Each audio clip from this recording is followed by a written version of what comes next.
साथियों सलाम, नमस्ते, सत श्री अकाल और जय भीम जोहार। साथियों, कौन है जो माँ का सम्मान ना करता हो, बहन की इज्जत ना करता हो? और अपनी माँ का सवाल तो छोड़िए साहब, मौसी का भी वैसे ही सम्मान होता है। अपने मित्रों की माँ का भी सम्मान हम वैसे ही करते हैं, उनके बहनों की कद्र भी हम वैसे ही करते हैं। लेकिन कौन है जिसे मातृशक्ति का भान नहीं?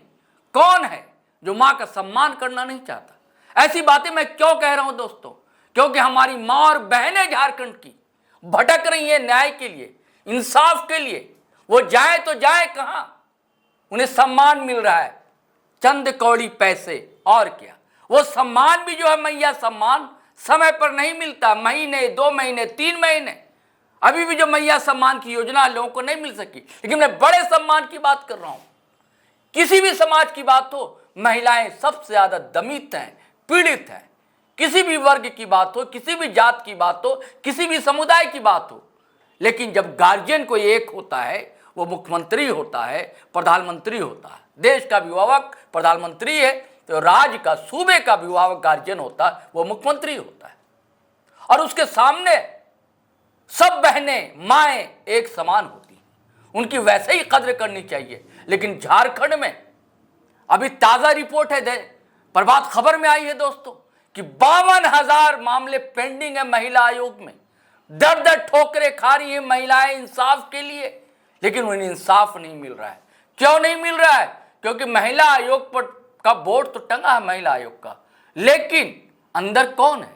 सिर्फ एक कंप्यूटर ऑपरेटर, एक चपरासी, एक और कोई कर्मचारी। अध्यक्ष ही नहीं है। क्यों नहीं है? कि गठन ही नहीं हो सका है। और कई मामले हैं ऐसे, तो कई आयोग है, कि मैं मातृशक्ति की बात कर रहा हूं। यह खबर आई थी प्रभात खबर में, रिपोर्टर है उनकी लता, उनकी खबर थी। इस पर हम चर्चा करने के लिए बैठे हैं दोस्तों। हमारे साथ हैं पॉलिटिकल एडिटर शैलेंद्र सिन्हा। और सवाल यह भी है दोस्तों, एक शेर याद आता है मुझे साहिल लुधियानवी का, कि तेरे माथे पर यह आंचल बहुत तो खूब है, लेकिन तेरे माथे पर यह आंचल बहुत तो खूब है, लेकिन तो इस आंचल से एक परचम बना लेती तो अच्छा था। मेरा आग्रह महिलाओं से, परचम बनाइए, तभी सरकार जागेगी। सरकार जो है सोई हुई है। जी शैलेंद्र जी, कैसे हम जगाएंगे? हमारी माँ बहनें कैसे जगाएंगी? इतनी महिलाओं का सवाल है। देखिए, वाकई बहुत दुखद है। और एक ऐसे विषय पे यदि अब हम चर्चा कर रहे हैं जी, जो कम से कम मुख्यमंत्री हेमंत सोरेन के कार्यकाल के लिए तो वाकई एक उपलब्धि नहीं, एक शर्मिंदगी का कारण है। क्योंकि पिछले 5 सालों से आप समझ सकते हैं, जो 5.5 साल इस सरकार के हो चुके, 5 साल पिछले कार्यकाल में और 6 महीने इस कार्यकाल में जी। और इन 5.5 सालों में यदि 5 सालों से झारखंड में महिला आयोग का गठन नहीं हो पाया है, तो निश्चित रूप से ये बहुत ही हैरान करने वाली और साथ ही साथ अपने आप सामाजिक तौर पे हमें शर्मिंदा करने वाली है। क्योंकि आपने जैसा बताया, जो 52,000 मामले झारखंड महिला आयोग में लंबित हैं। हालात तो अब ये इतने खराब हो गए हैं इस आयोग के नहीं होने के कारण, जो अब कोई शिकायत तक दर्ज कराने के लिए नहीं आ रहा है, कार्यालय तक नहीं पहुंच रहा है। तो निश्चित रूप से देखिए, एक तरफ विडंबना ही है। यह कैसी विडंबना है, जो एक तरफ आप महिला सम्मान, मुख्यमंत्री मैया सम्मान योजना का ऐलान करते हैं और महिलाओं को आत्मनिर्भर, उनको सशक्त करने, वो भी समय से नहीं मिलता है। निश्चित वो ठीक है, वो एक अलग बात है। लेकिन आपने एक योजना लॉन्च की, पूरे देश में इसकी चर्चा हुई, लोगों ने हाथों हाथ इस योजना को लिया। झारखंड में लगभग 60 लाख महिलाएं इस योजना से जुड़ी हुई हैं सीधे तौर पे। और बावजूद दूसरी तरफ सच्चाई ये है, जो आप 5 साल से गठन नहीं कर पाए महिला को। नहीं, मैं हस्तक्षेप करना चाहूंगा शैलेंद्र जी, कि उसमें एक बड़ी क्रूर विडंबना ये है कि जो दिव्यांग बहनें हैं उनको मात्र 1,000 रुपये मिल रहे हैं। बताइए, मान लीजिए कि एक घर में 2 बेटी है, एक दिव्यांग है, तो उसे मात्र 1,000 रुपये, और जो सक्षम बेटी है उसे 2,500 रुपये मिल रहे हैं।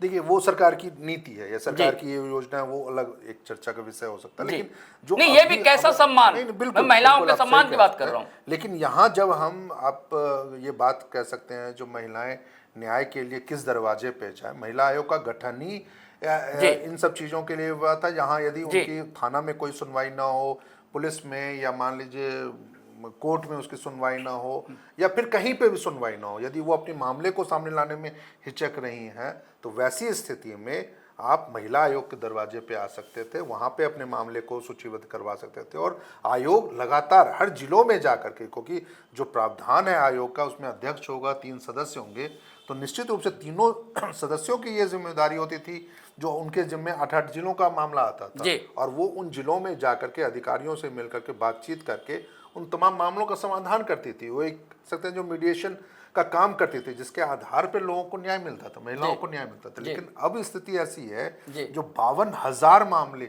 लंबित हैं, और पिछले कुछ महीनों की बात करें तो 3,000 से ज्यादा मामले लंबित हैं। तो निश्चित रूप से ये बहुत ही हैरान करने वाले, और खासकर तब जो मैं कह रहा था, जो मुख्यमंत्री महिलाओं को लेकर के कुछ ज्यादा ही संवेदनशील है। ऐसा नहीं है जो वो उनके संज्ञान में ये मामला, लेकिन हैरत होती है जो आखिर किन कारणों से 5 साल आज हो गए जो इस सरकार के कार्यकाल में महिला आयोग का गठन नहीं हो पाया। और महिला उत्पीड़न की संख्या बढ़ रही है लगातार बढ़ रही है। देखिए आप, उनके साथ दुष्कर्म की घटनाएं, छेड़खानी की घटनाएं, दहेज का मामला सामने आ रहा है लगातार, डायन बिसाही का मामला आ रहा है जी, वृद्धों के साथ, खासकर वृद्धाओं के साथ जो घटनाएं होती हैं, तो निश्चित रूप से देखिए बहुत ही ज्यादा मुझे तो आश्चर्य लग रहा है जो कैसे मुख्यमंत्री के नज़र में कम से कम इस अति महत्वपूर्ण, क्योंकि आप इसको किसी दूसरे आयोग से इसकी तुलना ही नहीं कर सकते हैं। महिला आयोग अपने आप में एक ऐसा सक्षम आयोग है जो किसी भी राज्य के लिए या किसी भी समाज के लिए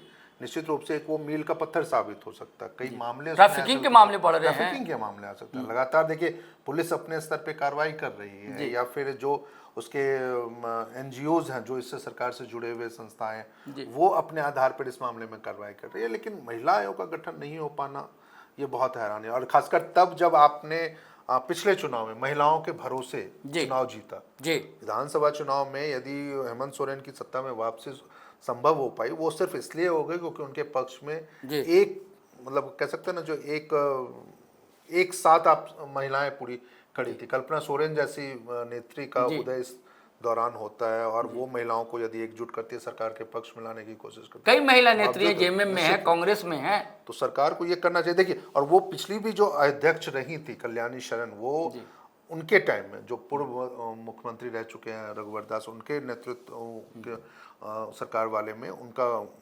उनकी नियुक्ति हुई थी, और उसके बाद से फिर अब तक आज तक नियुक्ति नहीं हो पाई। तो ये काफी दुखद है। और इस मामले में देखिए राष्ट्रीय महिला आयोग की सदस्य ममता, उन्होंने भी ये कहा, जो हमने कई बार राज्य सरकार को इस संबंध में पत्र लिखा है और आयोग के गठन की बात कही है, लेकिन आश्चर्य है जो क्यों नहीं सरकार कर पाई। यार ये वाकई दुखद है। इस पर निश्चित रूप से सरकार को चिंता करनी चाहिए। इसके पीछे क्या कारण आप देख रहे होंगे? मुझे लगता है कि राजनीति है, क्योंकि गठबंधन की सरकार है। नहीं, कोटे में होता है कि ये आयोग निगम का अध्यक्ष किस पार्टी के लोग बनेंगे। देखिए ऐसा होता है, हर चीजें हो सकती है यदि इसके लिए, तब यदि राजनीति की शिकार है, यदि आयोग का गठन या किसी, तो इसी दौरान में आप देख लीजिए धार्मिक न्यास बोर्ड का भी गठन होता है। जयशंकर को उनका अध्यक्ष बनाया जाता है, या फिर आप गौ सेवा आयोग का राजीव रंजन प्रसाद उसके अध्यक्ष बना दिए जाते हैं। झारखंड युवा आयोग कुमार गौरव उसके अध्यक्ष बन जाते हैं। तो आप 4-5 आयोग का गठन करते हैं जिसकी उपलब्धि या जिसकी सक्रियता झारखंड के नवनिर्माण में या झारखंड के विकास में उतनी नहीं है जितना महिला आयोग का योगदान हो सकता है। बिल्कुल। तो आधी आबादी हमारी, निश्चित रूप से सिर्फ आधी आबादी क्या की अपनी, आप कह सकते हैं जो लगातार जब हम मामले देखते हैं जो महिलाओं से जुड़े हुए, बच्चियों के साथ जुड़े हुए, किशोरियों के साथ जुड़े हुए, वृद्धाओं के साथ जुड़े हुए, तो वैसी स्थिति में तो फिर आपके पास तो कोई एक्सक्यूज ही नहीं रह जाता जो इस मामले को आप राजनीति से जोड़ के देखें या दल विशेष के आधार पर चीज़ों को लगातार उसके उस नज़रिए से देखें जो हाँ इस वजह से ये मामला अटका। और यदि ये नहीं हो रहा है, राजनीति के शिकार है, तो निश्चित रूप से इसके लिए तो हम कह सकते हैं जो सार्वजनिक रूप से जेएमएम, कांग्रेस और राजद को माफी मांग लेनी चाहिए। महिला शलन जी ने बिल्कुल सही कहा, इन्हें तो महिलाओं से, माँ बहनों से क्षमा याचना करनी चाहिए, क्योंकि जिस समाज में अगर मातृशक्ति का ही सम्मान ना हो तो फिर जीने का कोई अधिकार ही नहीं बनता। दोस्तों, माँ का होना आप समझ सकते हैं कि क्या होता है। इतने संवेदनशील मामले को भी सरकार अगर ध्यान नहीं दे पा रही है, लापरवाह है, तो आप सोच ही सकते हैं ये कैसी अबुआ दिशुम और अबुआ सरकार। चलिए साथियों, अब आज्ञा दीजिए, इजाज़त दीजिए, लेकिन जाने से पहले फिर वही आग्रह गुजारिश करना चाहूँगा कि अगर आपने हमारा चैनल सब्सक्राइब नहीं किया तो ज़रूर कर लें, और सब्सक्राइब कर लिया साथियों तो नीचे ज्वाइन बटन है, दबा दें। सहयात्री हो जाएंगे, हम सफ़र हो जाएंगे। और वीडियो धड़ाधड़ फटाफट खटाखट शेयर करें, लाइक करें, कमेंट करें। आज्ञा दें, इजाज़त दें। जय हिंद, जय भारत।